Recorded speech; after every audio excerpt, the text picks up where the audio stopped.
मगर हर इस तस्वीर के लिए एक तस्वीर ये भी है। यहां देखिए, अक्षरधाम ब्रिज के ऊपर की तस्वीर है और पुलिस यहां बगैर किसी वजह के अश्रु गैस के गोले छोड़ रही है। बात यहां नहीं रुकती। एक वीडियो ये देखिए।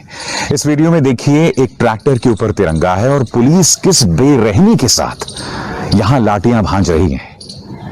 आपको हिंसा की तस्वीरें दोनों तरफ से मिलेंगी, मगर आपको यह सवाल पूछना पड़ेगा खुद से कि इस हिंसा का फायदा किसको मिल रहा है, क्योंकि प्रचार तंत्र सिर्फ और सिर्फ किसान को गाली दे रहा है। मैं आपको सबसे पहले दोस्तों ये बतलाना चाहूंगा कि जिस शख्स ने या जिस शख्स के नेतृत्व में यह बताया जा रहा है कि किसानों का यह जत्था पहुंचा लाल किले, उस खुद आदमी ने इस बात को कबूल किया है कि हां मैंने ये किया है।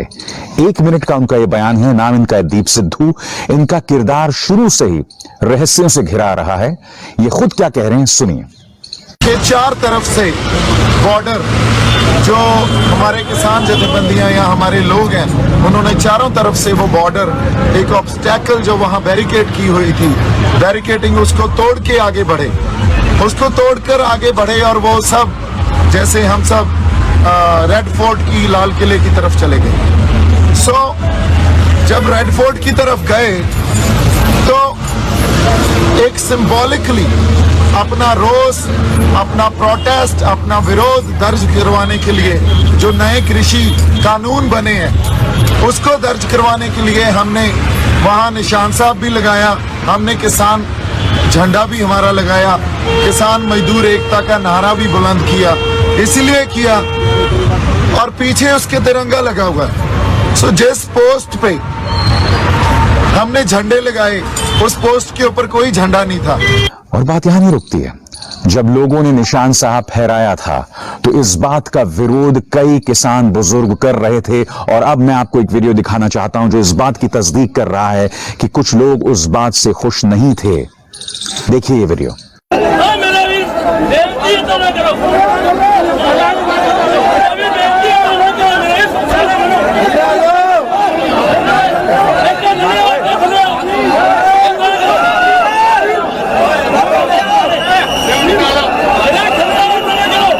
तो आंदोलन में कई तरीके के लोग होते हैं। कुछ ऐसे लोग होते हैं जिनके किरदार जो हैं रहस्यों से घिरे होते हैं, जैसे कि दीप सिद्धू।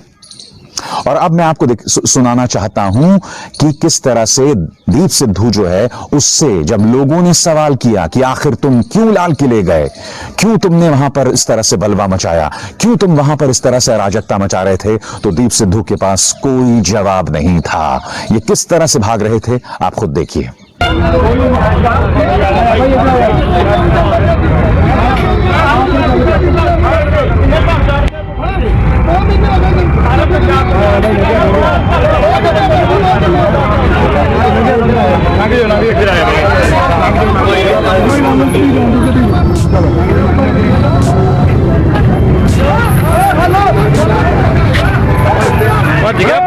और बात यहां नहीं रुकती है।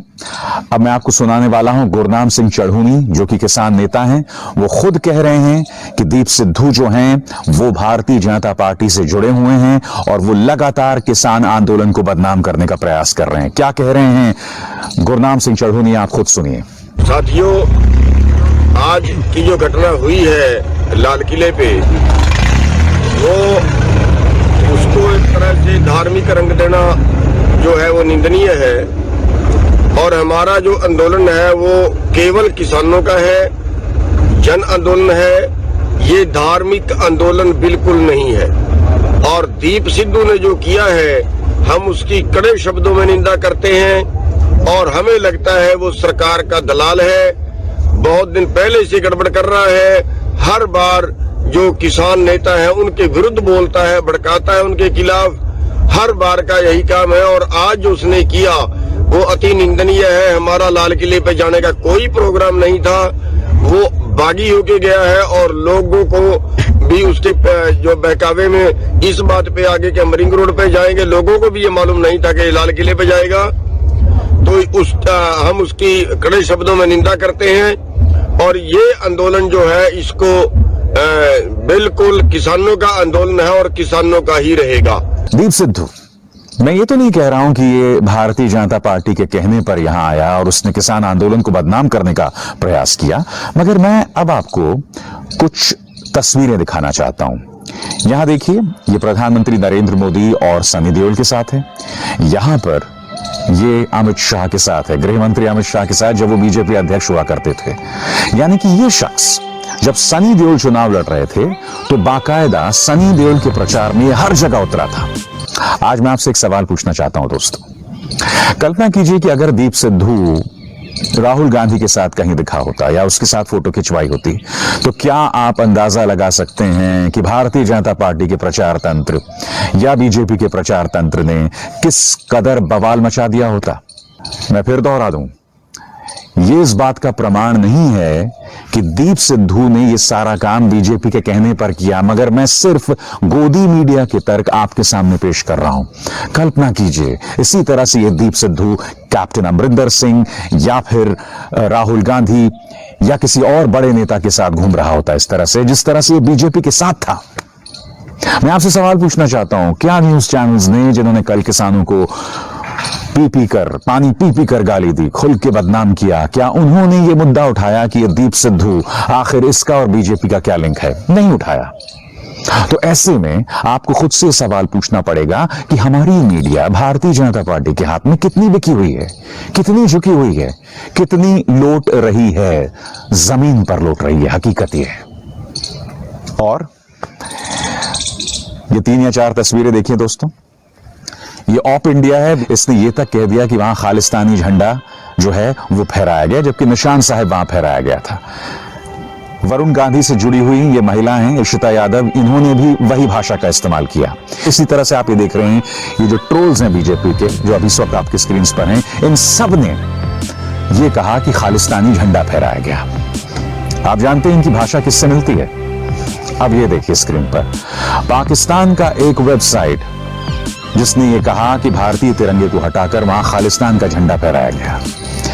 इनकी भाषा और भारतीय जनता पार्टी के प्रचार तंत्र के ये जो तमाम लोग हैं, तमाम चेहरे हैं, तमाम वेबसाइट्स हैं, यानी कि पाकिस्तान की भाषा और इनमें कोई फर्क नहीं है। और जो लोग निशान साहब के झंडे को खालिस्तानी झंडा बता रहे थे, अब मैं आपको कुछ और चीजें दिखलाना चाहता हूं।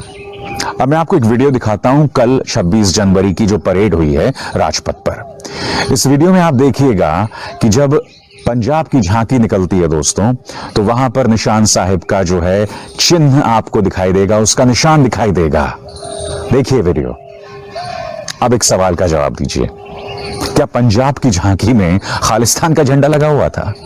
और वहां पे प्रधानमंत्री नरेंद्र मोदी भी मौजूद थे, तमाम मंत्री भी मौजूद थे, वहां पर अपने राष्ट्रपति भी मौजूद थे।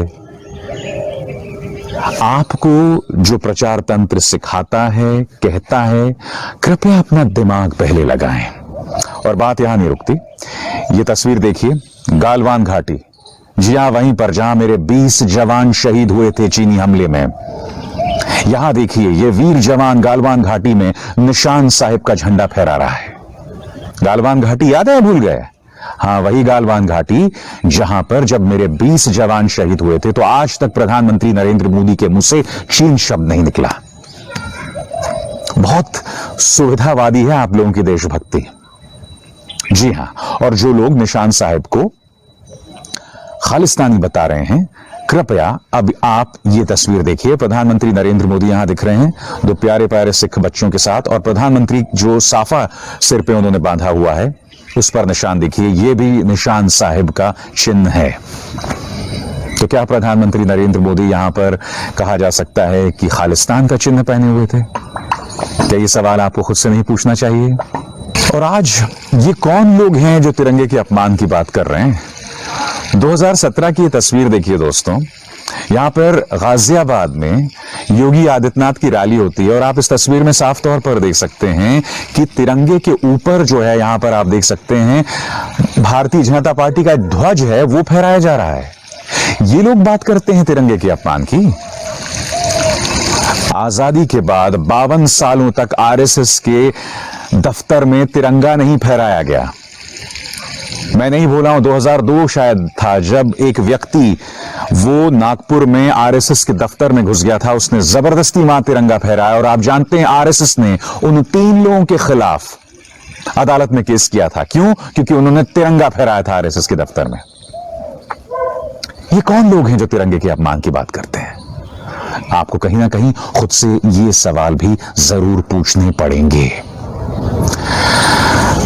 हकीकत क्या है दोस्तों, इसमें दो राय नहीं है कि आने वाले दिनों में किसान आंदोलन बहुत मुश्किल होने जा रहा है। मुश्किल होने जा रहा है क्योंकि प्रचार तंत्र के जरिए लगातार सरकार जो है उन्हें टारगेट करने वाली है। मगर अच्छी बात यह है कि उस प्रचार तंत्र की कोई विश्वसनीयता नहीं है। और जब मैं प्रचार तंत्र कह रहा हूं तो न सिर्फ मैं बीजेपी आईटी सेल की बात कर रहा हूं, बल्कि हमारे जो न्यूज चैनल्स हैं उनकी अब कोई विश्वसनीयता नहीं रही। कल आपने देखा इनमें से किसी ने दीप सिद्धू को बीजेपी से नहीं जोड़ा, किसी ने जो किसान पर बर्बरता हुई उसका जिक्र नहीं किया, तो इनकी क्या विश्वसनीयता है? मगर हां, यह बात भी सच है कि किसानों को एकजुट रहना पड़ेगा। पहले से कहीं ज्यादा आप पर निगाहें होंगी। सबसे बड़ी बात जो समझ के भी परे है दोस्तों, जब वॉशिंगटन में हिंसा होती है, जब कैपिटल हिल में ट्रंप समर्थक घुसकर वहां पर हिंसा करते हैं तो प्रधानमंत्री नरेंद्र मोदी उस पर ट्वीट करते हैं। मगर अब तक इस मुद्दे पर उनके मुंह से एक शब्द नहीं निकाला है। जब मैं इस वक्त ये कार्यक्रम रिकॉर्ड कर रहा हूं सुबह के वक्त, ये बात आपको अटपटी नहीं लगती?